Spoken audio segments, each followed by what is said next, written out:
Welcome to Universe Unveiled, the podcast where we explore the mysteries that challenge our understanding of history and the universe. I'm Sarah. And I'm Jacqueline. Today we have Jin the Ninja in the pod host. Jin hosts his own podcast called Threshold Saints and can be found frequently on the Grey Pill Lodge. Also at Occult Rejects with Nick and the other rejects discussing all things occult.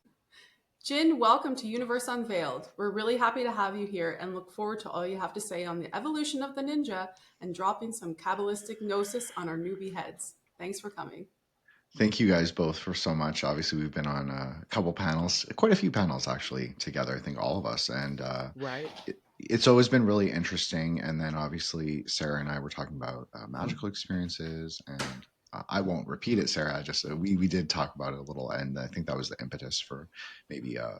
invite on. And then also, Jackie have a lot, and I have a lot in common, just because we're both we'll just say of a certain cohort, and we understand each other's cultural context from where we come from. So For sure. yeah, thank you so much. I'm really excited to be here, and I don't know if I'll drop any extreme knowledge gnosis maybe, but I'll try and plant some seeds maybe.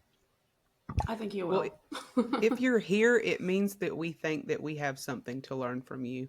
And I Absolutely. definitely caught that vibe in our episode on occult rejects, and like I felt like you really understood kind of what I was dealing with, and that's why I do this, is so that I can help put my own puzzle together, and hopefully others can take something from that as well.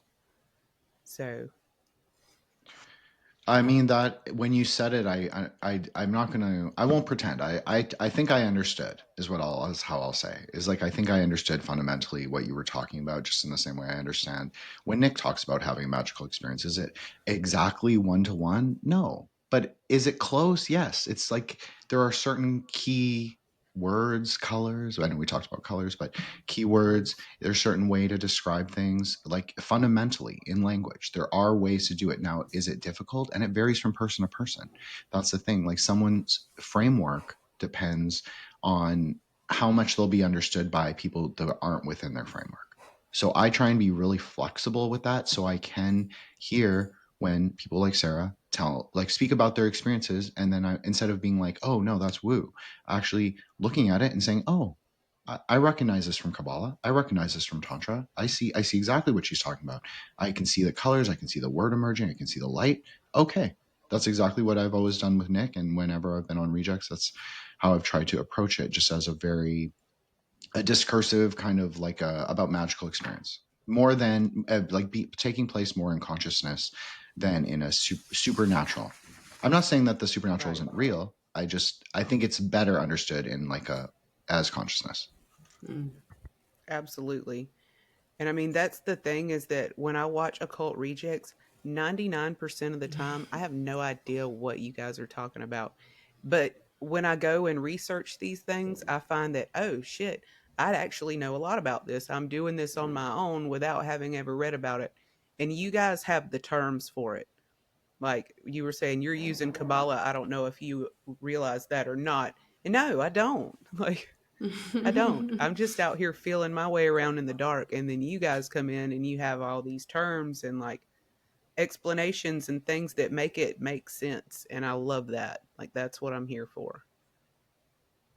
Just like having like the core belief system kind of fall into place. It helps people like Sarah and I who don't necessarily know, like she said, know the terms, know the methods, understand the practice necessarily, but we're both kind of on our own path, just winging it. So I That's find every it, magician. That's yeah. every magician, Yep. Jacqueline. That's no one has the perfect hermeneutic that gives you all the tools to do every single thing or to have every understanding. It does not exist. So Mm. I just want to say that. And women actually, I've spoken about this before, but women are less dense than men in a Sephardic way. So it's actually easier for them to travel the Sephira. Now, they have a lack of orientation, meaning that they can get lost in the conceptual layers of the Sephira. Mm-hmm. But men are better at path working. So men are better at devising where to go between the Sephira, but we're more concretized, we're more aggregated.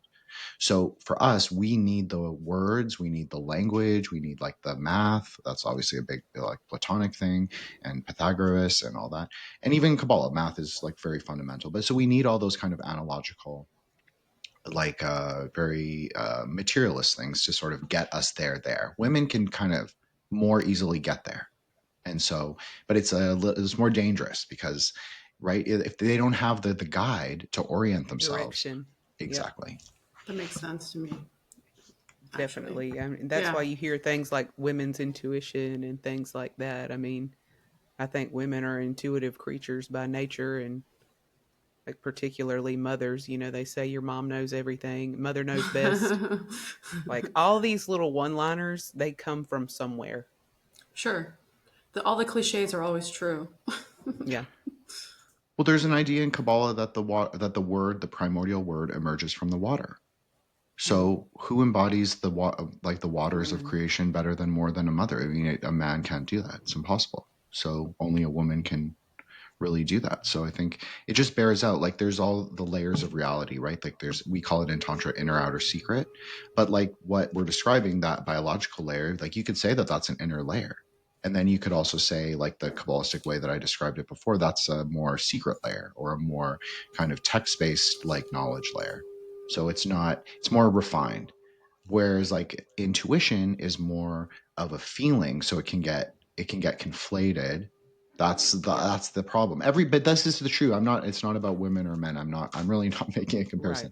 Right. What I'm just saying is every person, the way they travel the tree, if you want to just use that framework, they have their own individual sort of preferences, ways that they misunderstand things. They have what I would call klipas, like sort of like husks or vessels that aren't really what they say they are, or don't contain what they say they are, or they're sort of aggregate perceptions of things. Like, so if you had like a wild childhood, say, and then you're going to come into adulthood and you're going to be a magician, well, you're going to be more attracted to things that are seemingly transgressive or left-hand path or all of that, because that's kind of like your mind, what we would call like your dharmakaya, like your mind mm, orientation. So you have to overcome all of that, but then also in terms of sex, yes, there is a difference between men and women magicians, and this is why women are more often described as witches. This is not always the case. There are plenty of women magicians.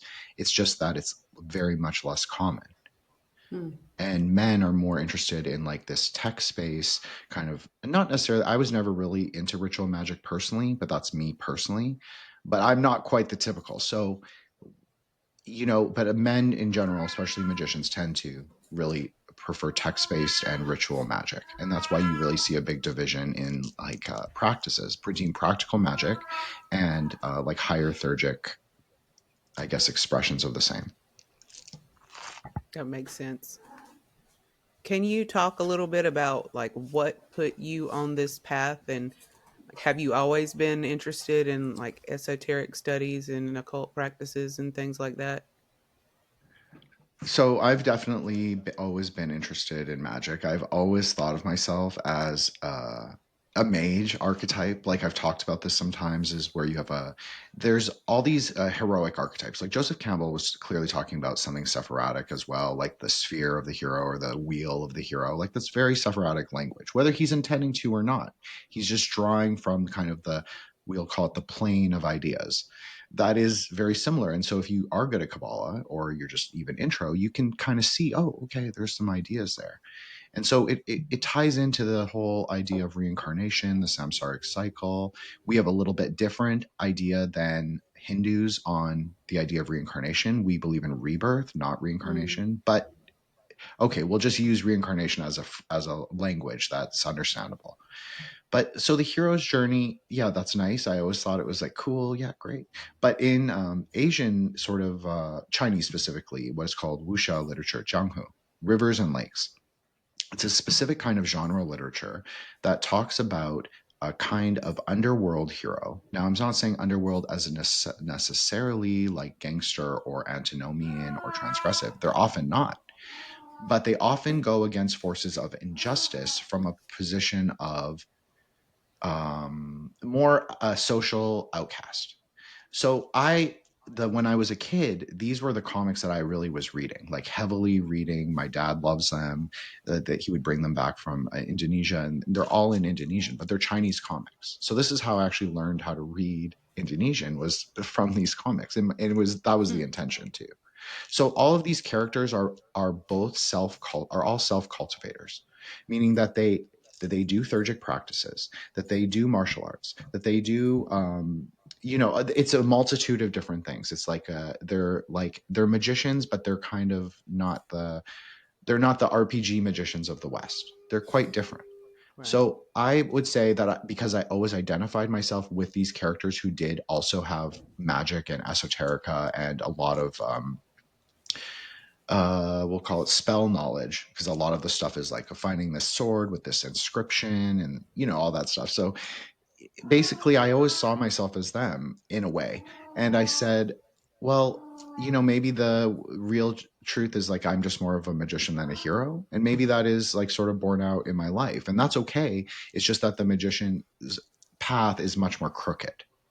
And so that is sort of my I guess the whole, if that's the distilled version of my whole story, is that everything for me to this point right now is about rectification of like maybe karmic mistakes I've made or anything of that nature with magic, because I was just in my, we'll call it my exploratory, my magic curious phase for a long time, Right. and then I started having higher experiences, and then you realize, oh shit, everything that I It's did real. was, yeah, it's all real. Magic's real. 100% magic is real.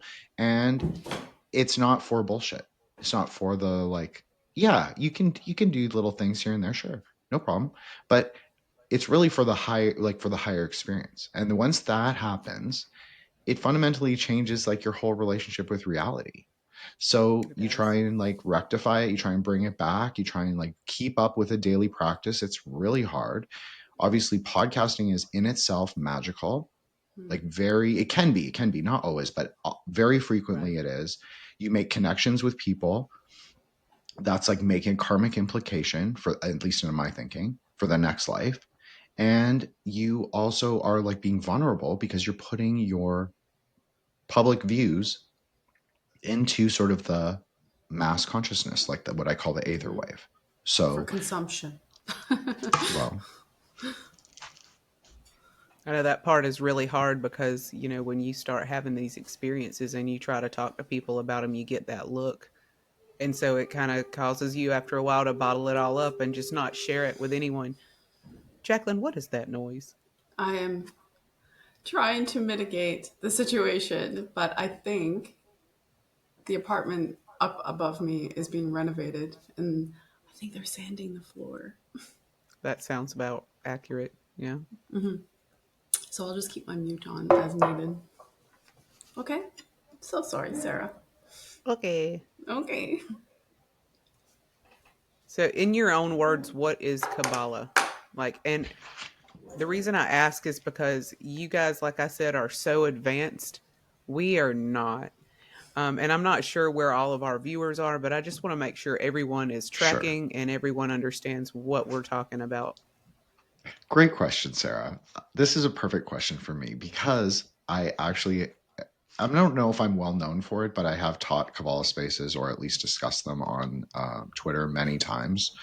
And so, and I also, I always sort of preface them, excuse me, I always preface them by saying it's speculative Kabbalah. So this is not inherently, like Nick will say he knows Hermetic Kabbalah.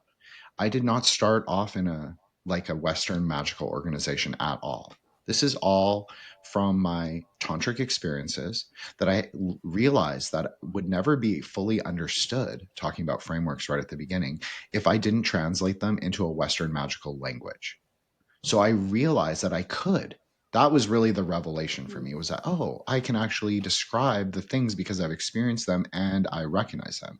So Kabbalah for me is very different than maybe Kabbalah for someone else. So let me just preface that. So all my Kabbalistic knowledge is speculative Kabbalah. Kabbalah is very simply the tree of life.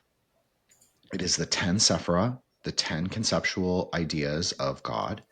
Each A sphere, depending on your system, has 5 to 9 layers. It can be 5, 7, or 9. In the Pardes system, this is an important word. It means pomegranate. The Pardes system says there are 5. So this is also what Tantra agrees with, that there are 5 layers. So each density, you could call it, is sort of breaking conceptual ideas of what we think God is. When we get to the 5th density, as I like to say, it is diamond thunder, meaning it's like the lightning flash across the sky. God is not phenomenological. God does not appear in our world in that way. But you can recognize God in phenomenological things like a lightning strike. It is in your perception, like you are the active witness to You're the something. observer. Yeah. Exactly. That's what Kabbalah is. And it's a way to both map and also to describe higher experiences in reality, if you want to call it that, or with God, depending on how high you go. Now, there is a thing called the tree of death. In my experience and my opinion, that is not for anyone to really worry about or even to study. It gets totally, it's not that it's bad in and of itself. Klipas are not inherently evil. And so that's like a big mistake a lot of Western magicians, from my perspective, which tends to be more quote unquote Eastern or non dual. We would not say them, call them evil, because calling something evil, it does create like another klipa. You're saying something is inherently evil, but instead of saying, why don't I just explore that idea? Maybe I don't agree. That's okay. You don't have to agree, but just explore the idea. Push yourself conceptually, explore the idea. Maybe you're going to discard it. Okay, that's fine. But don't call At least hear something. it out. Yeah. Exactly. And don't call something a name unless you're very sure of its character. So that's another thing of Kabbalah that I personally emphasize, is that it's a lot about words. It's a lot about word games, and it's also about dialectics. Now, people are probably familiar with this word. I don't think most people know exactly what it means. Dialectics is Kabbalah. It is the tension between the sephiras, or the Sephiroth, excuse me. I don't speak Hebrew, so I'm notoriously bad at it. But it is the tension between the spheres. That's what dialectics is: a swing to the right, a swing to the left, different colors. Everybody knows now. We've kind of run the gamut of quote unquote noticing, right? So the Yeah. whole thing is like, what do we do now in 2025 post noticing landscape? Like, we all kind of know, yeah, there's a meta religion, a meta magic of not just reality, but maybe people are actually playing it too. Other people around us. And how are they getting the knowledge? Because it doesn't actually seem like there's like an overarchingly coherent or cohesive like religion, or elite religion even. It seems like there are multiple different sort of styles, variations.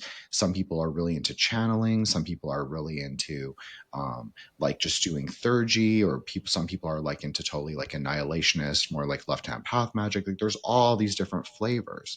So Kabbalah can, in my opinion, can also describe all of that. That doesn't mean that it agrees with it. And also, Kabbalah is not specifically Jewish, although they did a really good job in the preservation and also the um, sort of innovation of the material. But I personally originally think it comes from Persia or Iran in the 1st and 2nd century. This matches actually, like, historically. I know Ricardo's not here to get mad at me, but in my opinion, it does correspond to things like other kinds of the dispersal of magical texts basically in Central Asia, and then the formation of Tantra a few hundred years later in Kashmir and Nepal. So I personally think that Kabbalah is sort of the overarching system, but I'm not talking about a religion. I'm just talking about like a conceptual map to describe reality. I know, sorry, that was long. No, we love elaboration here because that's how we understand. Why do Yes. you think that it gets such a bad name? I mean, if you ask some people, they're like, "Oh, Kabbalism, that the devil." Why do we think that it gets such a bad name? Is that just This is fear, or this is a great question, Sarah. It's something I struggle with, simply because what I've been, my whole all the projects that I do, like rely heavily on my understanding of Kabbalah. So to describe things like not using that, yeah, I can do it, but it's going to be like mythological or meta-mythological or much more speculative or sort of a metafictional. It's a Kabbalah kind of is the material science, you could even say, that helps me figure out how to translate it into English. So I think it gets a bad rep. I think that the whole truth movement of the early 2020s, I think they were maybe deliberately incorrect in some of their perceptions of things and mislabeled things. We talked about this a little bit before. Like when you call something evil, it doesn't make it evil, it just makes people perceive it as evil. And Mm-hmm. then, and also like wisdom science is the, although this is going to be a kind of far out there belief perhaps, but I believe that wisdom science is actually like the, you want to talk about like the inheritance of mankind. I personally believe that wisdom science is that. It's not perfect. Mm-hmm. It's not perfect. You don't go worship it like, like it's just like the perfect word. It just means that I think that it actually talks about like the questions that we've always thought about. And so I think a lot of people don't want you to be liberated in your consciousness. And what does that mean? Well, different people have different ideas of that. But I do think that that's a lot of it. And I also think people want you to join their system. We always joke there's a Gotcha. lot of podcasters who are of certain religious persuasions who talk about certain esoteric topics, but everything else Mm-hmm. is evil. Mm-hmm. They obviously want you to join their framework. They Of want you to course. believe in it. And that's not just right hand path, that's left hand path, is both. It's like all these different ideas. And that some of them are very corrupted. I'm not saying Mm-hmm. this from a place of like purity or like a perfection or like my knowledge is better, but a lot of you can see once you get good enough at Kabbalah, you can see like people are making traps. That's even a word. Like that's even one of the translations for klipa is people are kind of like obfuscating, Mm-hmm. occulting. When people occult, that's actually the klipa of Saturn or Binah. It's the klipa Mm-hmm. of understanding. So it's like the veil that hides understanding.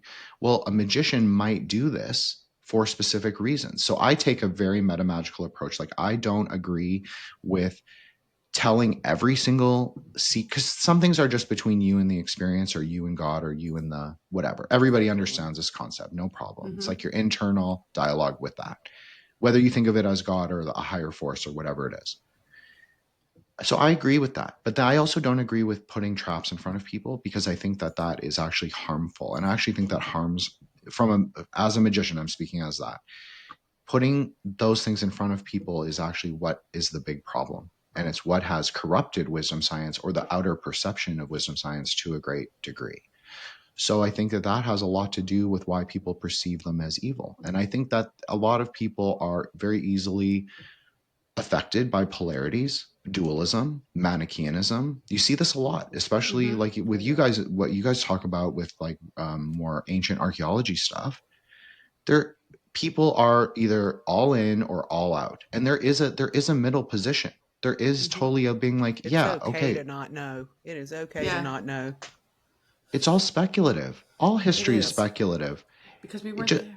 that's right. We weren't there. And do we tend people tend to focus on, I call it the we was kings phenomena, but they tend to project themselves into the past as some kind of like ancient peoples.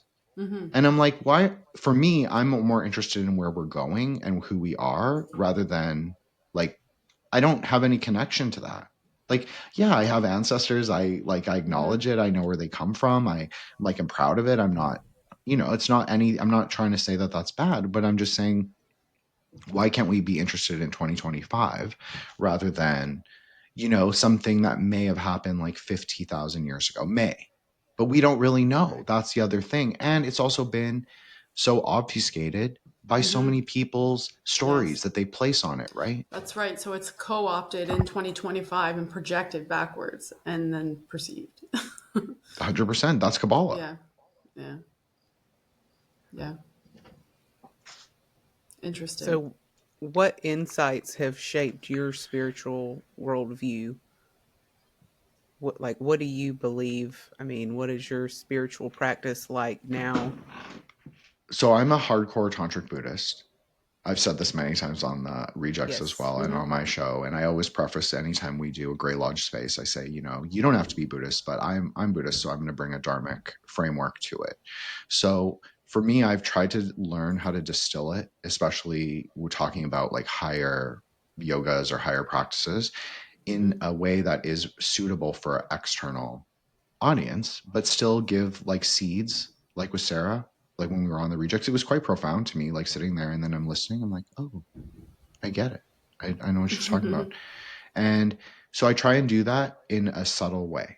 So I say, love is the cause of knowledge. That's my number one. Number two, I'll say, all reality is empty. But emptiness is not nothingness. Emptiness is masslessness and luminousness, and it's actually contained by love. So like our bodhicitta, our like kind of interconnection. And one of the ways I've been trying to describe it lately is using an indigenous ontological term and say it's all about the relations. It's all about geo-ontological relations. This is not necessarily between people, or definitely, as we were talking about pre-recording, has nothing to do with blood, in my opinion. But it actually is about the places that we arise in the world.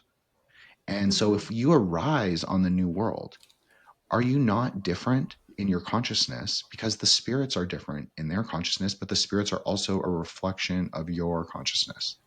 And we have a huge continent that is very untamed. So, Mm-hmm. of course, we're a little weirder. Of course, we're a little more into certain things, right? It's just that it's the reality of, you could say, being on the turtle's back is like we're more affected by the ebbs and flows of the Yes. lightning and the rivers, or the rivers and the lakes. Mm-hmm. The seasons. We're Yeah. unlike the rest. We're not anywhere where we have similarities to other places in the world, but Yes. really we're a very unique, we're just a very different place.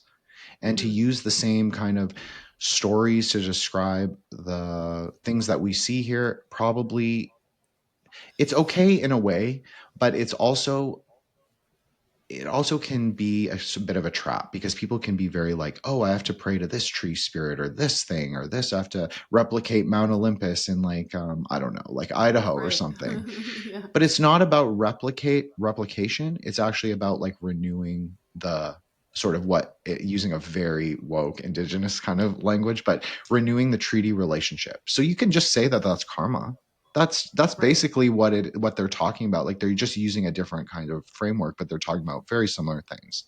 So that's True. what I'm focused on in terms of like my personal practice. I'm personally focused on taming my own mind, number one, evening out the bad parts, or what I perceive as the bad parts, or maybe the more uneven parts, having higher experiences, but also like rationalizing them and bringing them into like material reality, not as a magical working per se, although I'm not against that, but I'm also about doing it as a kind of a public discursive knowledge, like how we're doing right now, how I do on my show, and how we do on the Grey Lodge. That makes Yes. sense. Yeah. And there's so much work involved in that. And it's funny to me because when you see anything about magic and, being a magician or being a witch or anything like that in movies and the media and stuff like that, it's always portrayed as the easy way. And I find that so funny because there is so much work and so much like introspection involved, and I mean there's always something to brew over in your mind or something to improve on or something to better understand. So that's just funny to me that It's it's just like that. it's just a strange spin because the inner work is the work that is the hardest. Yep. And the level of accountability that is involved is introspective. And so there's really no way for it to be measured other than by self-reflection. So to me, that's the hardest work because it doesn't you, the reward is personal and it's not something that can be publicly viewed. Do you know? Like, what is that saying? They're not giving out medals for this shit. That's right. Like the people are rewarded. What is the saying? People are rewarded in public for the work that they've done in private for years. That's not the case Yeah. with inner work. necessarily. The reward That's is true. a personal achievement. It's not something, that I can say, hey, Sarah, for the last 10 years, it doesn't mean anything to another person. It's only personal. So, yeah, I feel that. But there is an idea that if you do the inner work, the taming of your own mind, as I would call it, you Hmm. actually do tame the outside landscape, the outside, like the spirits of the externalities. Not like Right. maybe like a god of like whatever. I don't even what is even a god like in the lowercase g. I mean like, but you're a spirit. We'll say like you're not necessarily like you're not taming war gods, but maybe you'll tame just like the local gods. Maybe you live on like an acre, so you tame like the spirits of that acre just by taming your own mind. So I Sure. personally really believe in this. Is like the way that you are is going to be both a reflection of the landscape, but also reflected in the landscape. True, That's like true being a because, product of your environment. yes, because I've tamed the gods of my abode and it is my sacred space. So I feel that. How do you feel about, studying mysticism and these things without like proper grounding and like how Mm. what ways can this go bad? Magic's very dangerous. It's Mm. very dangerous. Make no mistake about Agreed. it. I'm talking about it like it's cool and like you want to do it. I've done like every person has who's played with it has made major fuck ups. Like make no mistake about it. There are a lot of magicians who spend like the latter part of their years trying to fix all the fuck ups they did. I'm not saying this as like a fire and brimstone, like warning, warning. No, I'm saying this as like I have a little bit of knowledge in it, so you don't have to listen to me. But in my opinion, I think that yeah, it's really dangerous and you have to be really careful where you implicate yourself with it. But it can also be used for so much greater things and so much greater purposes, especially when it comes to your own mind. So I think that if you can sort of internalize, like Jocelyn was saying, like internalize the work and make it about the internalities rather than the externalities, like just think of it as that way first. You're going to do the inner work, but that is also magic, and then eventually maybe you'll come to some kind of realization that actually reality doesn't just exist at one locus point. It's not just in your mind. It's actually your mind is actually greater than what you perceive of it. It's outside the skull cup, you could say. Mm. So yeah, but that's something to advance towards. So you first everybody needs to fundamentally meditate. I know Nick talked about this when he was on with you guys, and he often talks about this. I often feel like his second, like saying this also, but because I'm a Buddhist, it's number one. It's number one. If you are not meditating, you are not. That magic really begins in that sitting point. Like whatever way you do it, like I do it. I use mantras. Like I'm all in on tantra. Like that's how I practice Buddhism. But for other people, they might do vipassana, or they might do sutra recitation, or there's many other ways.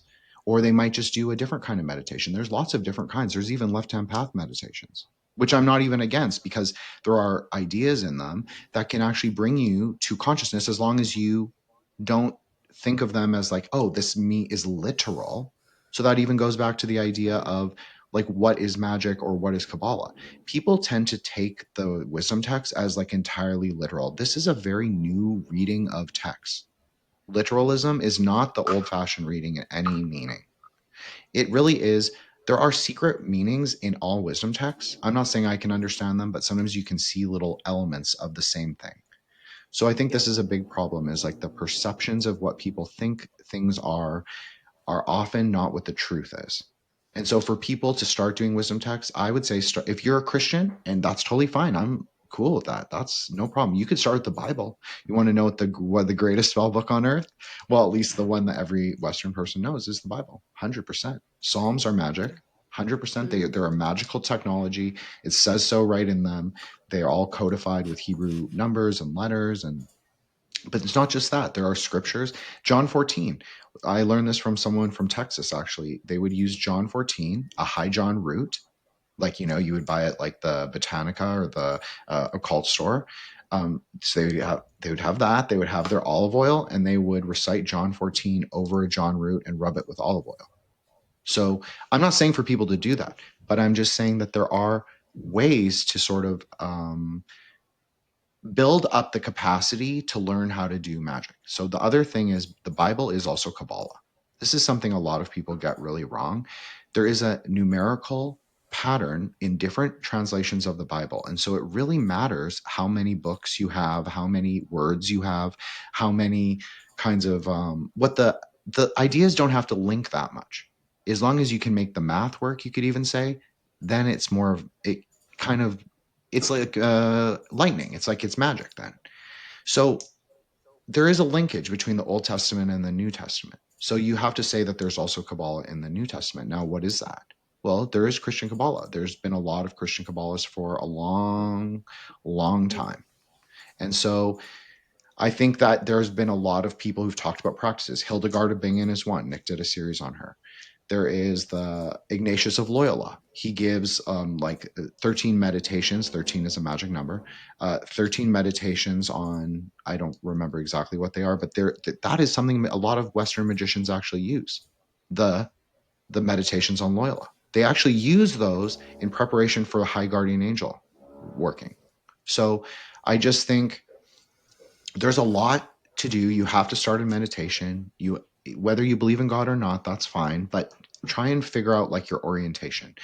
Don't dive into the blackest of the black arts. You're going to fuck yourself up, and Yep. you're going to build preconceptions of what the experience is that it isn't necessarily. Now, those sometimes ideas can be useful tools to help break up things if you get stagnant or stuck. That's what that is for. It's not for every day, and it's not for everyone. So, but there are many tools. And so begin meditation.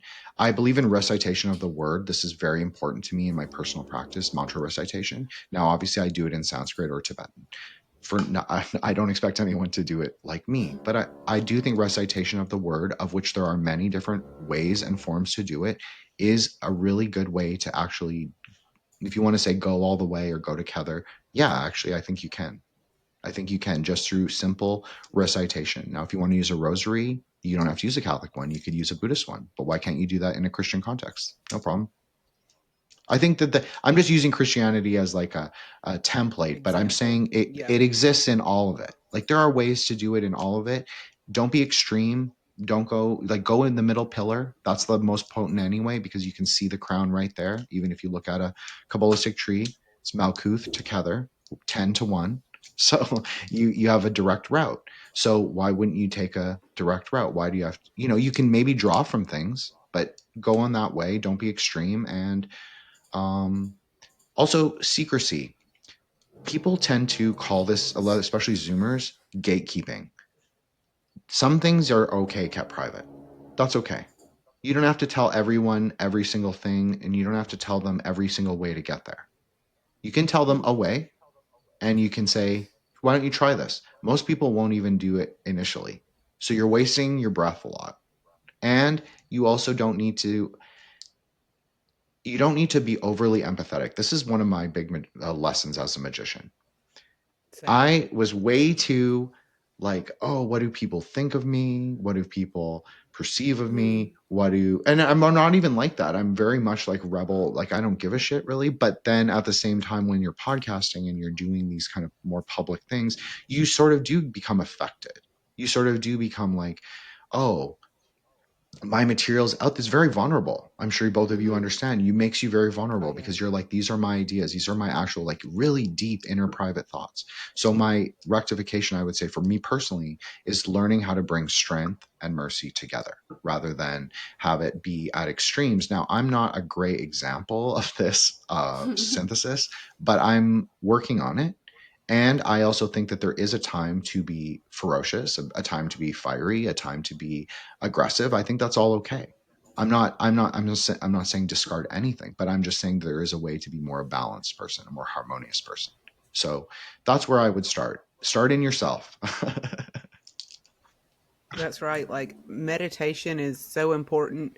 And anytime, and I know I'm guilty of this growing up when, oh, if you're stressed and all this, check on your teenager stuff. And they always say meditate as the first thing. if you're going through a hard time or what have you, meditate. And it would just go in one ear and out the other. I'm like, so that's not going to work. So we're not even going to try that. But then, like, as an adult, and since, all my magical experiences started to kick off, that truly is where it starts, is in your own mind and in Mm-hmm. your own thoughts. And what are those thoughts made of? And Mm-hmm. those that I don't want to say your thoughts are who you are, because that's not always true, but I mean, that's where you start to comprehend things. And it's baffling to me how many people can't just be okay in their own mind for even 5 minutes. I mean, we Yes. have to have headphones and our phones in our hands and music going all the time. And Mm-hmm. it's just the amount of people who can't sit in silence and wait for the answer is just baffling to me, because I mean, that is involved, whether you like it or not. At some point you're going to have to be able to sit with yourself to get past a certain point. For sure. The word emerges in silence. I mean, Yes. it's the this lesson transcends all religions. that Yeah. that idea, it's Kabbalah, it's Tantra, it's Buddhism, it's all, like, I'm talking about normie Buddhism, not my kind of crazy Buddhism, but that it transcends all the different vehicles, if you want to call it that. All the different texts will pretty much Well, all agree on that idea. they all kind of teach at, in one form or another, that is the basis of growth, of any sort of, betterment of self, whatever the end goal of said religion is, because they all seem to have a kind of, obviously, walk a different path, but the beginning is to self-reflect and to sit with yourself. Know thyself, Mm-hmm. for For sure. sure. Have you worked with any mentors in your journey, or Hmm. did you have a teacher of any kind? Good So question. this is a great question. So I do, because I'm in Tantric Buddhism, you have to get what are called empowerments before you can practice certain texts. So I have some of them.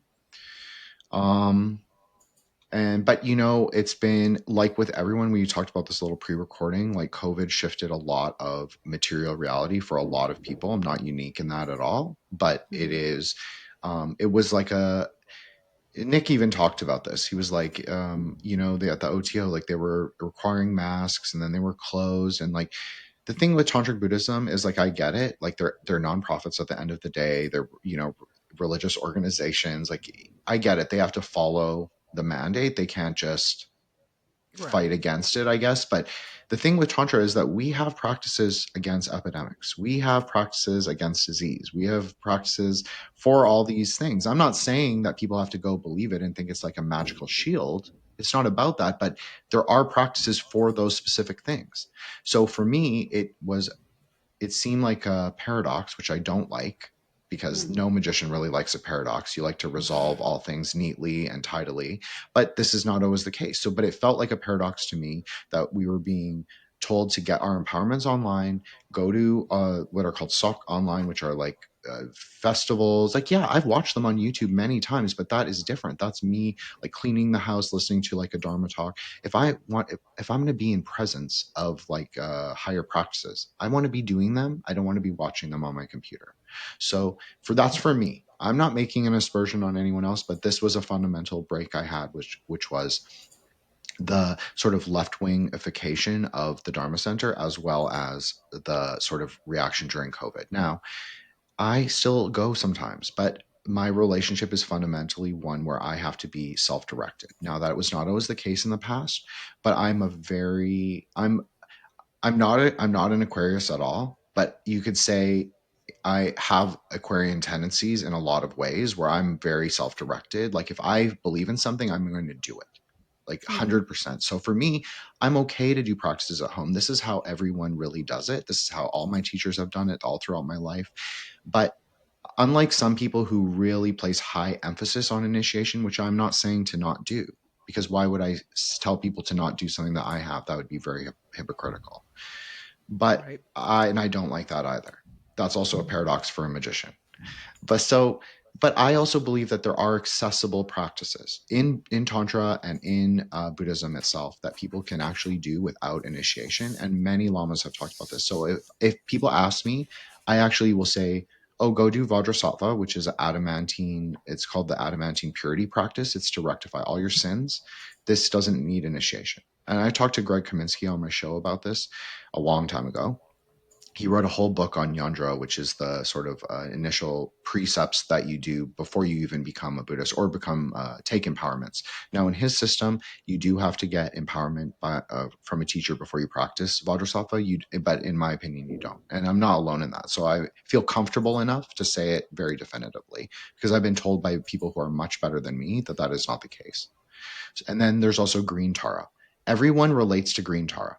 Every single person, there's no one on earth that doesn't relate to like that statue of green Tara, in my opinion, simply because it is like the prime, it's like the prime archetype of like the mother who is the world, really. So if you understand that and then understand that she's like a star, that's what her name means, Tara, it means star. But she's also self-combusting, meaning that is also taking place in that perception of our own mind. So I always say like those are two perfect practices that they can bring you all the way to higher understanding of God, and you don't need initiations. And there are other things like you can read Franz Barden and not. I mean, yeah, he'll talk about like you need initiation into the OTO or to the Astrum Argentum or to the Golden Dawn. But you know what? A lot of those institutional formulations of magic, I'm not criticizing them because I've met incredible people in those organizations who are former and current members. Although, do you ever really leave? I don't know. But um, I have met incredible people related to those organizations, but I'm not a institution pusher. I'm kind of as I said, I am a rebel in a way. I kind of push back against institutions. I'm not going to say the word, but there's a word with an A that kind of correlates to at least my attitude towards institutional power. So I'm not saying I'm not that, but I'm just saying I have that inclination, that tendency to burn arcs, we'll call I take it that word isn't Aquarius. it. I'm actually a Sagittarius, but in the Vedic astrology, it's a Gemini Sagittarius at the same time, which means that I'm a twin horse. So a Okay. horse is, I won't get into the tantric meaning, but it's like a student and a teacher always at the same time. So I really don't ever consider myself, That makes sense for um, you. yeah, I'm not that stationary, is what I'll say. Is that the way I think about things can change. I'm very flexible in that, Mm-hmm. You're and always checking yourself. I try to, because it's hard because Yeah. it's all, like a twin horse is also a reflection, right? So Mm-hmm. sometimes you get a little lost in the way you're running or the direction that you're going. For So sure. it's always a balancing act. If you can bring it back into balance, that's what a real magician can do. Like a good magician, you bring it back into balance and you don't go too far into the extreme. That's a good working. I try. I try. Mm-hmm. Same. I'm an Aquarius like through and through. I mean, like if you needed to define Aquarius, just put my picture there. Like the rebel, the do it my own way. Um, I have to like you check yourself all the time. You're constantly checking yourself and willing to change your views in the light of new information. And like that's me right there. And I'm, kind of forging my own path here and trying to do it my own way because I'm so much of a rebel that I just refuse to do it anyone else's way. And all of this is something that I feel that I need to find for myself, and that I'm going to do that through talking to people like you and other people who get it. People like Nick. Nick described the abyss one time, or crossing the abyss, and Mm-hmm. that was a huge like eye-opening moment for me. And I was like, I know what he's talking about. Hmm. Like I've been there before. I know what that is, and it's just so cool to meet other people who are on the same journey, and to check myself against what they're experiencing, especially when you really can tell, like I could really tell you kind of got where I was coming from. And those are, that's the most fun that I could have in this journey, is meeting other people and hearing about their experiences. For sure. Sorry, Jacqueline. I've I apologize. that's okay. I always I always have a difficult time kind of equating my experiences or my perception of my experiences against other people's experiences, because I'm one of those people that needs to collect a lot of information and categorize things before I can process something. It's almost like I need to validate that my experience is actually for real, or that it fits into, some sort of framework, because I'm a Pisces, and so I have a difficult time not just flowing around things and not feeling as though my experience is somehow inherently different from other people's, and it doesn't really fit with what they're talking about. Does that make sense? Yeah, 100%. This is the thing. When Sarah was like, yeah, when Nick was talking about crossing beside the exact same experience with the exact same person, meaning that I was listening to Nick talk about something. I don't know if he even called it the crossing the abyss at that moment. It was from the Scarlet Woman series that he did with Lux Mm, way back in the day. And I was like, it was like click. And I was like, I recognize exactly what he's saying. And it was Light like, bulb. yep, Yep. lightning strike, you could even say. And it was like, yeah, that's what it was like. It was like, oh, I have had that experience. I actually can put context and contour around it. And i and sometimes the words don't immediately come to what that even means. Like, just because he used those words doesn't mean that it's my words, mm, right? So it's about using that inclination, Jacqueline, of like what we would call analogical Hode like thinking, the okay. spark of ideas. You're Mm-hmm. just giving names to things.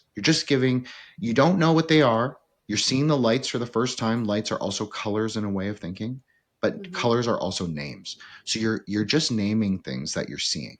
So you're kind of giving them a pattern, a grammar, a syntax. That's totally fine. You don't want to get too lost in the naming of things, because you want it to be part wisdom, meaning experiential. You want it to be partly, yeah, it's an empty experience, meaning that yes, it's real, but it's also not real. And so Right. you have to reconcile that. But then you also want to confirm back with text. And yes, a lot of, we'll say Kabbalah even, a lot of the sages are talking fundamentally about the same things that we're talking about. So that's what was very profound to me, is like, yeah, they're talking about this clarity of ice, this fifth density. That's exactly how we describe it in Tantra, the color of the blue sky. So I was like, oh, that's really weird. Blue. They're talking exactly Mm-hmm. like Mm-hmm. it's very similar to Sarah's light. It's Mm-hmm. like a turquoise, but it's also clear. So Yeah. Ethereal blue. exactly. So you're talking about fundamentally many of the same things. So you want to, it's a really about the, if you want to use a more Western term, it's about the alchemical marriage of the experience and the text together in your own mind. So you're like the knowledge. You are the knowledge. Not, it doesn't come from outside of you, but it also is confirmed by other people's experience, other people's perceptions even. Mm-hmm. I like what Jacqueline said too about her needing to make sure that it's real for her, because Mm-hmm. that's what I've been doing since things kicked off in 2019. I've just been compiling like a glossary for myself, and making sure this is not just like, honestly, I thought I was having like some kind of mental breakdown at first. I thought that I was going crazy, to the point that I had to like find a buddy and be like, this is what's happening to me. Like, if I try to like jump off the roof or something, please stop me. You know, like, but what I was going through, and some of like synchronicity is a big thing for me. When I can point out a synchronicity to someone and they can also see it, and it's like, okay, I'm like, okay, well, that, I'm not crazy then, right? Because this is quantifiable. I can see it. I can touch it. It makes sense in my mind, and that's what I've been doing for since 2019, is trying to make sure this is real for myself. And now I feel like I'm moving out of that. It's like a phase that you go through in steps. I feel like I'm moving out of that, and now I'm starting to connect other people who are having similar experiences, and that has been the most validating thing ever. Yeah. I mean, it's like crossing the abyss, and Mhm. it's great to feel validated in that. And I call it the kaleidoscope channel, just in case you were wondering. That's what Okay. it is. I mean, it's the even the way you're describing it, it's the splendor of the wonder, or wonder of the splendors. That's how Kabbalah would even describe it. Splendors meaning the individual fireworks that you see. Mm. So again, it's really all one thing. But it's fundamentally about meeting other magicians, like meeting other people who've had the same experience, and it's not about unverified personal gnosis. I know a lot of people. I would say that I like on Twitter, like I would fight someone if they were talking about it like in this, like, I saw Zeus and I did this and I did this, and it's like, okay, that sounds like a lot of your own. Sounds like a you problem. Doesn't sound like a Right. necessarily higher Sephirotic experience, but I don't like that. I think it's much more fundamental to talk about it in, like, it's not that it's not religious and it's not that it's not to do with God, but it cannot be even contained within those kind of normative frameworks. At least it's kind of Right. much more extraneous. So I agree with you, Sarah. It's like, it's the fundamental, it's the meeting people who've had the same experiences, who can know you're not crazy. Maybe it makes you a little crazy. Yeah, I agree. It probably does make you a little, it makes you a little weirder. You're a little more This ain't non-dual. for the weak. It ain't for the It's weak. no, That's it's for true. sure. So, you have to reconcile those polarities. Like, you have to really bring it back into yourself. And this is why you see a lot of magicians like really go off the rails. It's not just like a Crowley thing. It's not just like a Kenneth Grant thing. It's all of them, because it's a magic, again, very dangerous, very difficult. And you have to use it in the right way. And that's not about being good or evil. It's really about, like, are you implicating yourself in more things than you've already done in your life? Or are you going Mm. to look at yourself, be self reflexive, and say, okay, this is like something I can change. This is within my agential control. I also believe very strongly in free will, very strongly, because Mm-hmm. Same. ideas are a lot about what trap us here. Ideas, not, people want to say it's like the demiurge, or God, or this thing and this thing, or the black cube matrix. Those are all metaphors to describe phenomena of your mind, if you really understand that. So Yeah. the demiurge is really talking about the story that contains us. That can even be mythology. And I'm not against religion at all. I practice religion. I'm fine with it. But I'm just saying, like, those things can be really low consciousness ideas. So do you want to be, I guess it's up to everybody to decide, do you want to be low consciousness or high consciousness? I think it's a Mm. choice. True. Yeah, it That's why it's is. so important to do the inner work. And the beginning is all about tearing down, what was there before when you start out with this stuff. And it's about getting your mind, like you were saying, meditate. It starts with meditation. It's about getting your mind in a place that you can handle these things, because you will go crazy if you're not being careful. Like you were saying, there are dangers involved, and that is definitely one of them. Is that you can go crazy if you're doing this stuff, especially if you don't have any direction. But I would also Can't say stress that that, enough. like choosing between the higher and lower consciousness, that happens moment to moment, day to day. Doesn't really necessarily matter how much work you've put in. Mm-hmm. Is that you could, you could wake up tomorrow and kind of sidestep all that and choose a lower consciousness path by making a decision, you know, Absolutely. based off of emotion or Mm-hmm. misinformation. Mm-hmm. Even, there's lots of ways that a person can become misled. So it's, yeah. Well, there's abiding and non-abiding nature, right? Like, that's the Right. true. That's why I like to use that kind of like metaphor of the Parda system, of the 5 layers of the pomegranate, because Hmm. the where God is not physically on the pomegranate. This is a secret. I'll teach you secret Kabbalah. God is in the emptiness between the pith and the seed. So if you can reconcile that, that's a really inner teaching of Kabbalah. So if you can reconcile that paradox and, like, understanding what that means, it's a choice. It's just like you said, Jacqueline. Like, yeah, I could have amazing higher Sephirotic experiences today. Tomorrow I could be going and being like, yeah, I don't care. I don't care. Karma's whatever it is. I'm gonna do what I feel like. I'm gonna do, like, Or go with my desires. yeah, Yeah, like you just make 100%. a choice based off of like a subset of information that you have, or a particular goal, and you think, in order for me to achieve that, I have to kind of take the lower consciousness path, which is, I think that happens to all of us. And do you think, though, that when that happens, that it undoes the work that you've already done, or is there a way to come back from that? Well, Is I there a believe scorecard? Yeah, is karma there a is your scorecard? scorecard. Yeah.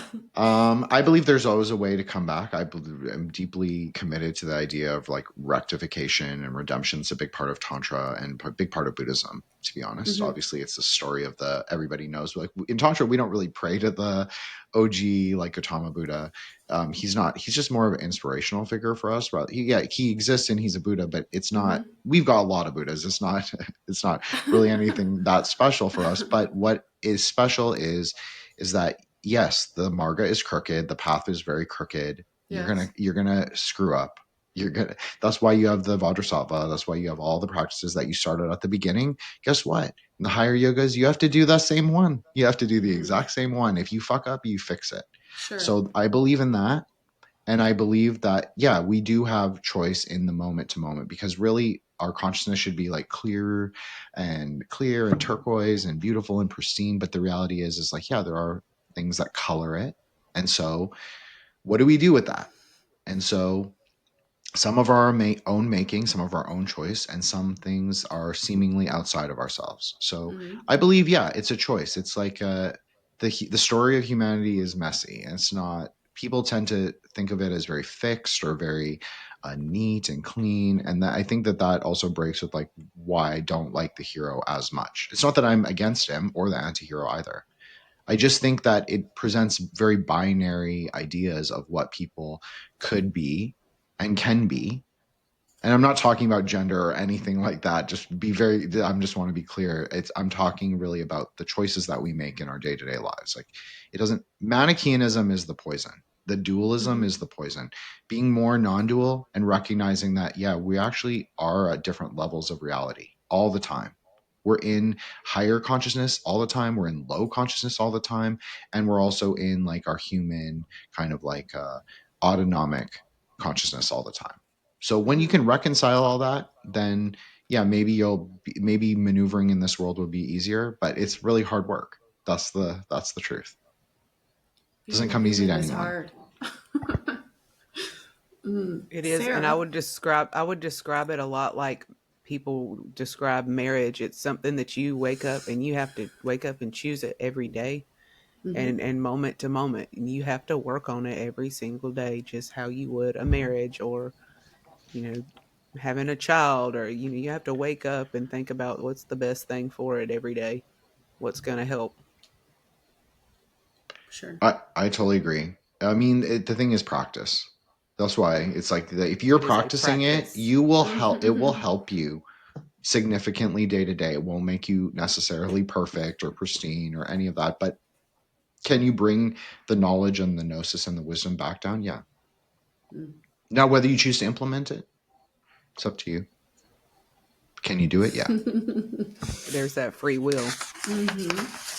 Sarah, guess what time it is? Universal truth time. It is. It's that moment The moment. where we enter Jin's universal truth into the permanent record. So I think I've said all of them, but I'll recap them really quick, and then I'll say Give something us a more nice interesting. give us a nice little concise one for the Sure. list. All reality is relative and empty. That doesn't mean it's not nothingness. It's massless and luminous, meaning self-luminous. It's contained by love, so bodhicitta can bring you all the way to the top of the highest experience. And it is also non-dual, meaning that don't get stuck in the extremes of the dualistic poisons of thinking everything must be pristine and perfect. No. And not everything in the world isn't degraded either. The world is both a carnal ground and a garden, and it can be what we built of it, but we have to make that free will choice. If you want to know what my universal truth is that there is a primordial truth to the world, and it is best contained in the word of love.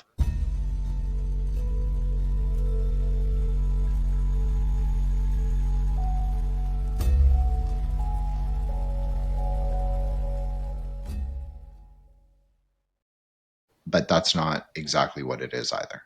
But it's also in our will and in our potential. So I'm a Mm. big believer in that and sort of enacting that in the world. If you are a magi, if you consider yourself or just a noob, I think that that's what you should consider is like how to bring the higher wisdom into like your own life and then see if you can enact it in the world. That's me. I knew. That's a beautiful concept, though. I love that. Mm-hmm. Mm-hmm. I would say I'm in that place where I'm stuck on making it perfect, and I think that kind of ties into my tendency, like I said, to want to make a list of ways and methods to quantify, as Sarah put it, my experiences. So I'm stuck right there. I'm You're not working on it. stuck. You're not stuck. We're not I'm saying working that. We're on it. not saying that in the Aether wave. Okay. Okay. Okay.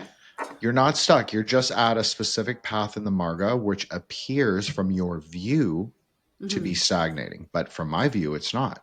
You've reached a point where I've been many times. So what's Mm-hmm. wrong with that? You just have to redirect. Right. Change your view, change your framework. Mm-hmm. Say, am I doing all these things to make sure that I get past this way of analogical thinking? Mm. Maybe you let it go. Sure. That's often where it works for me. Is I say, okay, Yep. yeah, I had this experience yesterday, but today's a whole new day. Maybe I won't have those experiences, but maybe Right. I'll actually be self-reflexive and I can actually see what is prohibiting me from having them. Mm. And that's most of it. The higher experiences happen occasionally. They're amazing. They're great. Love, yeah, 100%. I've cried on air about it before, so I'm not going to like pretend they're not incredible experiences. But the reality is you also let it go. It's love and emptiness. It's both of those things. So you have to also let it go and say that I might not have that. I might not even have it ever again.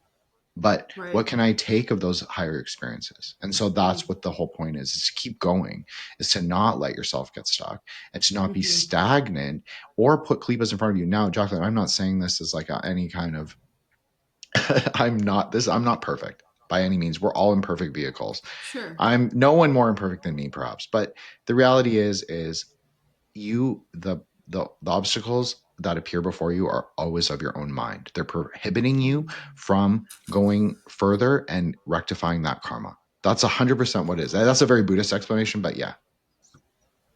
Mhm. I would say, do you think that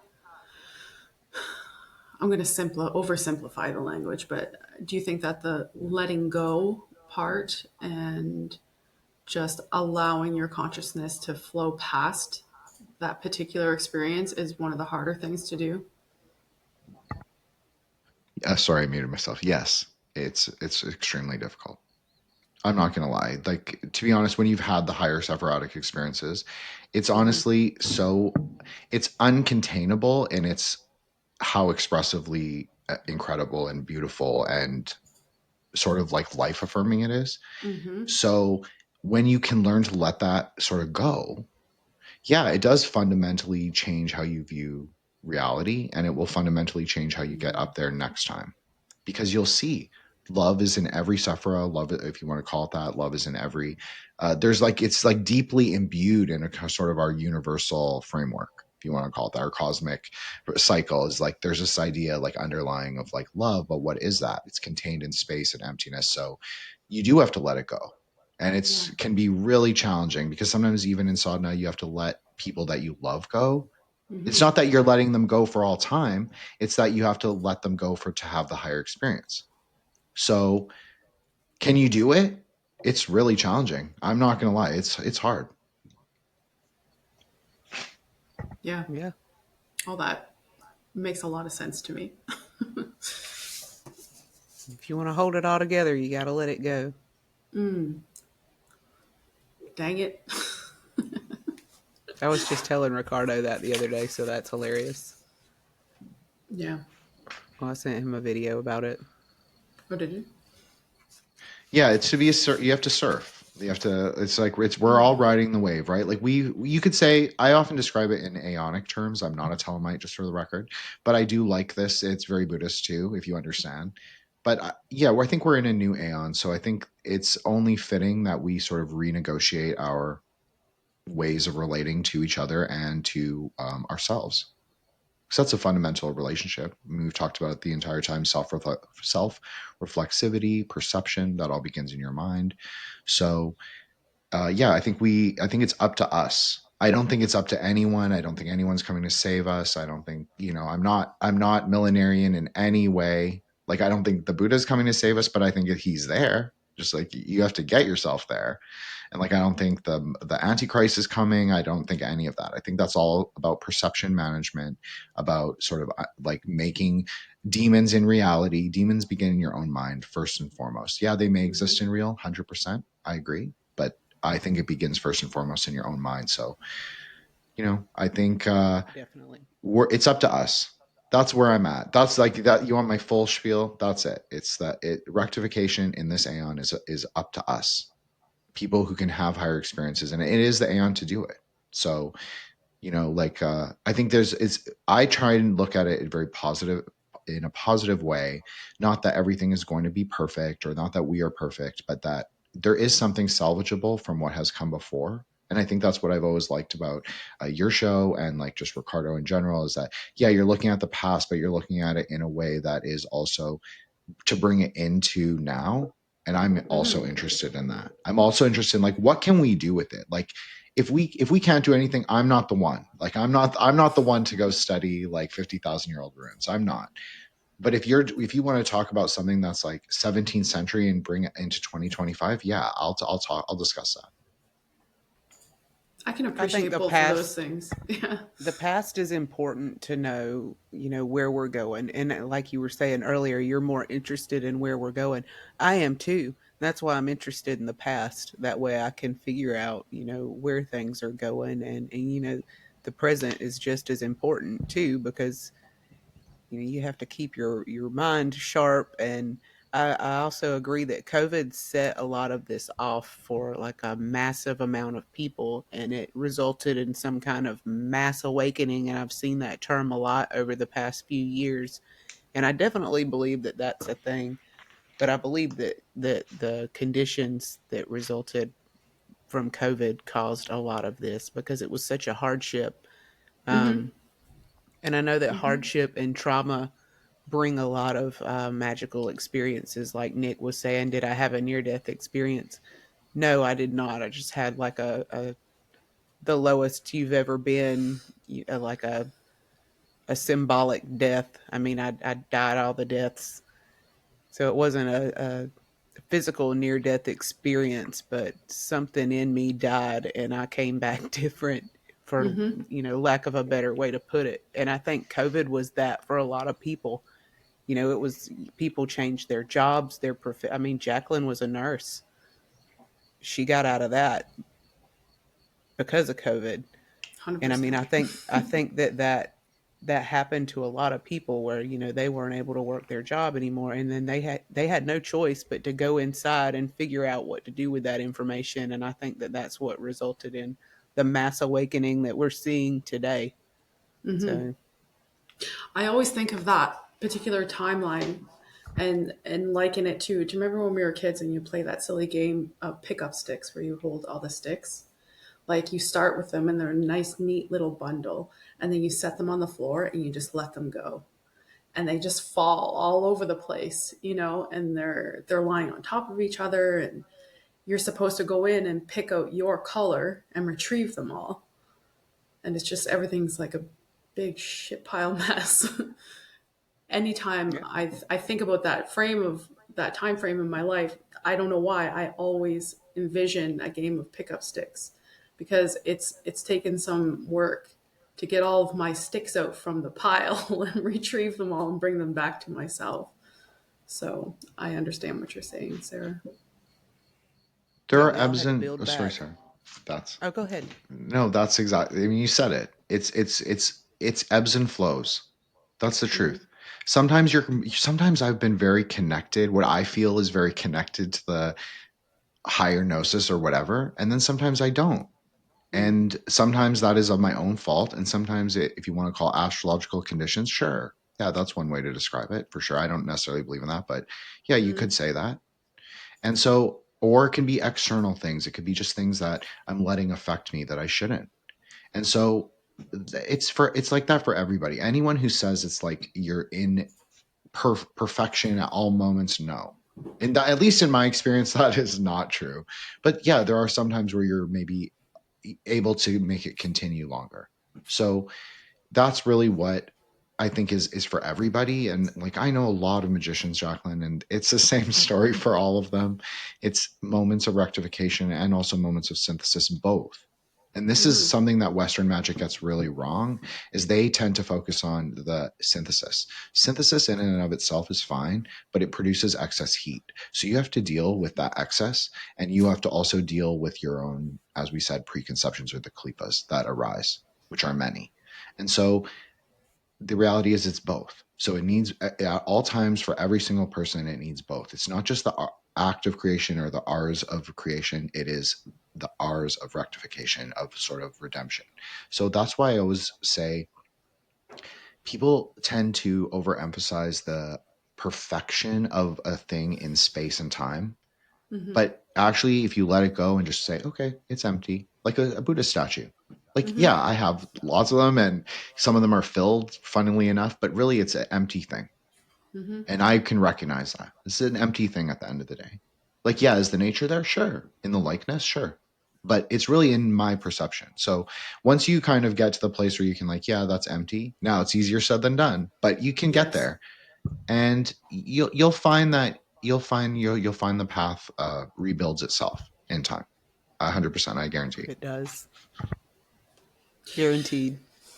I my answer to that, as I apply it to my own particular path, my own life, my own experiences, is that I really look forward to the moment where I can say that it's empty.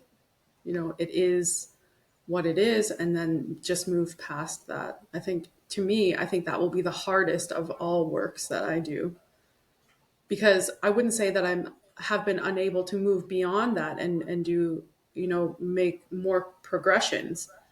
But I do find that that particular nuance is what brings me, it pulls me back often. And I have to go back and redo the work in that area. Go back through the spiral again. Absolutely, for sure. That's the biggest speed bump, I think, for me. Well, you can use astrology, even though I said I don't believe in it. Now I'm going to plug it. You can use Mm-hmm. astrology because you can actually understand astrology as Kabbalistic very easily. There's even a whole branch of Kabbalah. It's called Sephardic or Yetziradic astrology, and Mm-hmm. it's from Kabbalah. So you can actually just look at your birth chart if you have it. I Mm-hmm. don't bring it up. I'm just saying if you can do this on your outside because it's Mm-hmm. private, right? But Yeah. you can look at Yes. those different things and say, actually, this relates to this Sephira. So where am I weak? So then what you can do is you can start studying that Sephira. You can wear those colors. You can try and think of the key words associated with it. You don't have to do it in a Jewish way. You can do it, you can use the hermeneutic Kabbalah, like the Hermetic Kabbalah, no problem. Mm-hmm. But yeah, you can do that. And I think that actually that is a really the proper use of astrology, in my opinion, is to give you a guideline, not to say it's fixed, but to say, actually, there's always remediations for all of these things. None of these conditions are permanent. None of these conditions in our life are fixed because it's a cosmic clock. And Mm-hmm. it's also reflexive of our own bodies. Like you were a nurse before, so Mm-hmm. that is also like part of our sort of you can say people say it's like chakras. I don't ever use that kind of language, but yeah, you could say that. So you just remember that the planets are just physical, but really they're all empty. So maybe that's a good lesson. I don't know. I'm just offering that, Jacqueline. No, no, I appreciate it. Any little bit that I can grab onto, um, and apply to my nice, neat, perfect little list of methods. Um, I know that was what? actually the answer to my next question about um like for someone who's interested in this and trying to Mm, understand what's up with it, what's one practical step that they could take to begin exploring this in an authentic way? And I mean that's a great answer for that. mm-hmm. I'll give you a quick one that's just as maybe as good. Well, hopefully, is like for me, what a big part of it was plants. I really loved the ethnobotanical uses of plants. I've always found it fascinating my entire life, and I also like when I was a kid, like younger, I really like saints. And if you know, like Catholic churches, like the saints really do wear. Sephirotic colors that are very unique to Mm-hmm. them in certain patterns. They'll have certain animals that are very specific, certain implements, and like you start to recognize like patterns. So that is, a for me, a really good thing. So you can actually look at Mary gardens are a really good way to combine both of those things, and that's actually one of the first things that I planted was a Mary garden. So it wasn't because I'm not Catholic, but it just was like it seemed like a really interesting kind of Benedictine practice that I was like, okay, let's see like where this goes. So I in that you kind of learn, oh, this is called this. This is called, like in Creed, like there would be certain words like for lady slipper, and they would also call it Mm-hmm. Mary slipper. And I'd be like, Mm-hmm. wow, like, yeah, that is probably like the Christianization, but it's also really interesting that they call it the same thing. And it's Yes. also really interesting how like cinquefoil is like St. Peter's cross. So all of the correspondences, I think, just like in an exterior, totally exterior, not esoteric way at all, that actually I draw from, if not the knowledge of that, I draw from sort of the making those paths between those two conceptual ideas and saying, actually, plants and these kind of supernatural occurrences do have a relationship, and planets, of course, are interlinked to the plants because every Mm-hmm. plant has a predominant um, metal, excuse me, I couldn't even think, and a salt and a flavor and all these doctrine of Mm-hmm. signatures. So you start to see, like, oh, yeah, in the world, there is like this web of correspondences. There's a web of emptiness and love. So that's I think, a great way. It's just like, what are you interested in? Some people love tarot. I'm not a tarot person, but if you love tarot, start doing the Tomberg meditations. That would be a really great way. Mm. I love plants as an example because I think I've learned more on this from plants than anything probably. And I wasn't a gardener originally. If you give me a plant, I would kill it. But after after I started with the magical experiences and stuff like that, like plants, like I just needed it. I needed to see that grow. I needed to see plants grow. And as I've come to understand plants, I've seen like the patterns like in my garden that like I have now, and just the cycle of how things grow, and Mm-hmm. when things die and then they go to seed and then they start over again, and just from season to season, and what does best and what grows, even plants and their relationships with each other. Certain crops do best with other crops. Mm. So Support it's, each I mean, other. yeah, yeah, Mm-hmm. certain crops do better with each other, and based on your nitrates and all the your soil composition and things like that. And I just think that that's fascinating. And also, in regards to the past and when we learned, agriculture and things like that, these are things that our ancestors were well aware of. And I Mm-hmm. just think about how obvious these correlations were in our ancient past. We Well, have it's things now that distract us from all. We don't know anything about plant medicine or no. anything anymore, but back in the day, all these things that we see that go so hand in hand, it was blatantly obvious to them. And, my garden has helped me to understand that in a way that I wouldn't have otherwise. Well, we replaced botanicals and herbalism with chemical pharmacology. Hmm. Big Yeah. pharma. Isn't it Yeah. interesting, though, that we're all talking about magical experiences, kind of being magicians of the new aeon, if you want to call Mm-hmm. it? We're all interested in plants, plant medicine, gardening. I Mm-hmm. was not a real, I was interested in gardening. I had a plot and I would grow things, but I was never like, oh, I want to. I mean, yeah, I was always interested in botanical things, poisons, of course, and not in a Mm-hmm. nefarious way. Just, a lot of magicians get interested in the poison path, they call it. And so, but I think really fundamentally it is like plants are. I mean, okay, let's go to the Mohawk story. So Mm-hmm. the plants are the first peoples that populated the world after the Star Woman. Mm-hmm. So right, so they're the fundamental teachers of humanity. Like you can't really say that that's not true because I think all magicians in a way come back to this idea that yes, in the cycles, in the observation, in the symbolic language, in the kind of natural philosophy, there's for Ricardo.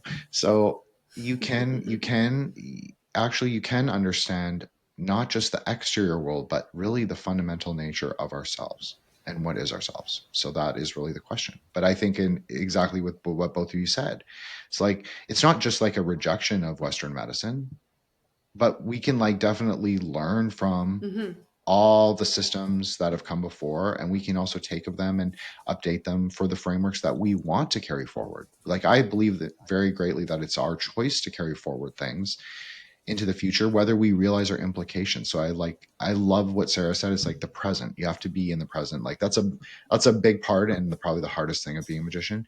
If the more present you are, the more powerful your mind is.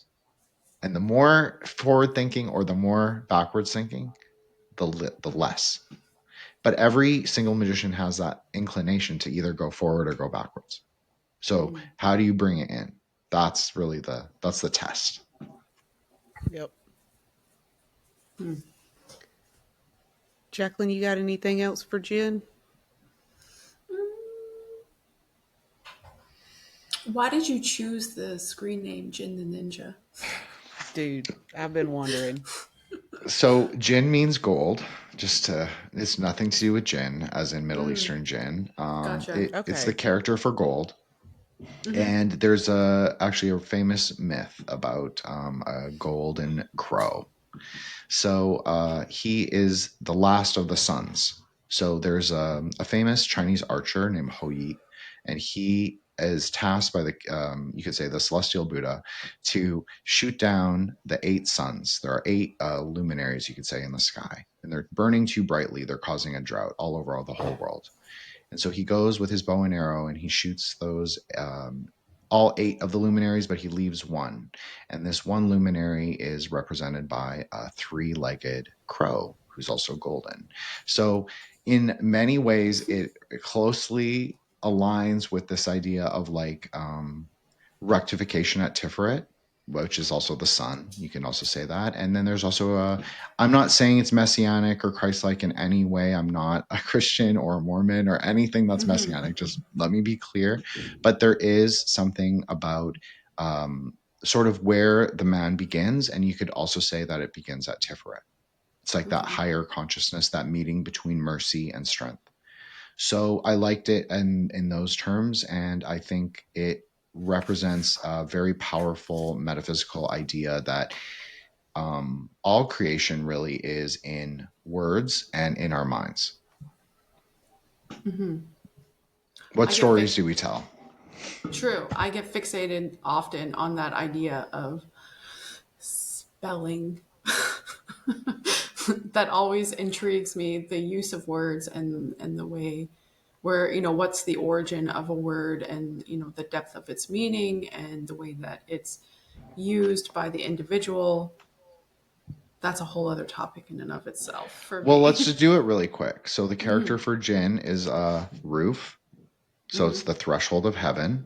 Okay. Then it's the lightning, or Mm-hmm. it's not necessarily lightning, but we'll call it lightning. And it's hitting the ground. And when it hits the ground, gold or metal is revealed. So Gotcha. that's why I like that character, because it has these kind of like primordial implications of like something coming and penetrating the 3 natures of the world, or the 3 realities. So Right. Yeah. Love that. Plus, it sounds cool, Jin the Ninja. Yeah, it does. Yeah. Yeah. middle school syndrome, what can I say? Right? It's okay. What are That's you a gonna good Yeah, I'm do? a reason. millennial. It's okay. I'll never grow up. Me either. I'm on Same. the cusp.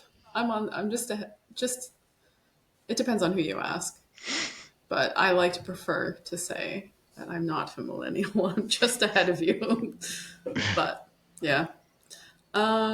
So where can the people find you, Jin the Ninja? What are your socials? Sure. So X is at Wukong Reborn, at WUKONG Reborn, one word. That is my personal account. You can Mm-hmm. follow the show at Threshold Saints, as well as Mm-hmm. on IG at Threshold Saints.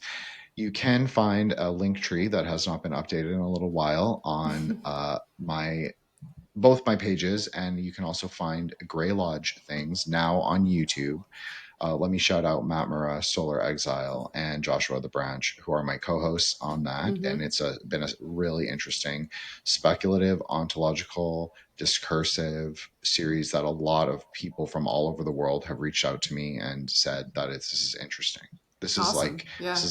this is like serious meta magic that you're doing. So it's a little scary, but it's a really it's an incredible adventure that I couldn't pick three other boys to do to take on this a huge project with. So Matt Murrah built us a website. You can follow us, the True, so TRVE graylodge.com, the truegraylodge.com. And you can also listen to all of our spaces on YouTube, as well as episodes for Threshold Saints on the website, as well as on Spotify, Apple, and anywhere you get your podcasts. Awesome. Yeah, I just want to say thank you personally from me is what I'm trying to say. Just I really was really looking forward to picking your brain, and you did an excellent job of just offering the information without me really having to dig for it. So I really appreciate that. I've really enjoyed this conversation, for sure. Definitely. I mean, you've answered so much, and I've got so much. The best thing about this is that I have so much to ponder now.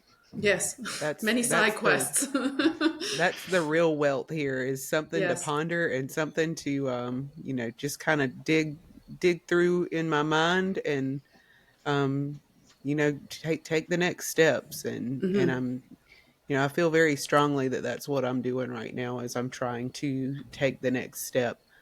um and it's great. Like, I'm so fortunate to have met you and all of the occult rejects. I Mm-hmm. mean, you guys have been Good such a huge family. help in Yeah. my own journey. And yeah, you guys are family, and that's what families do, is they help each other in their journey. So we appreciate you so much So many and things. everything that you do.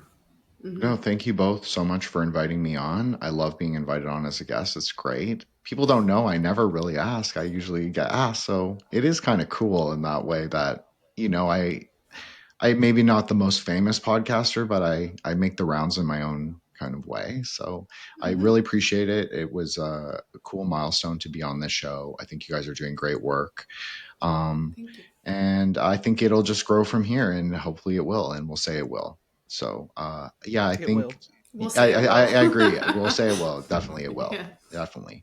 Yeah. And just take what I say.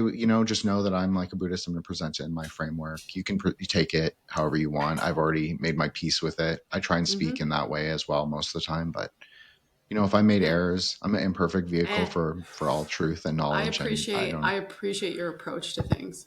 We all each are what we are, and like you said, it's a vicarious situation to be in, to be online and offering really parts of your soul and your being. So, I mean, the best approach is to just let it go, like you said, let it be. So, yeah.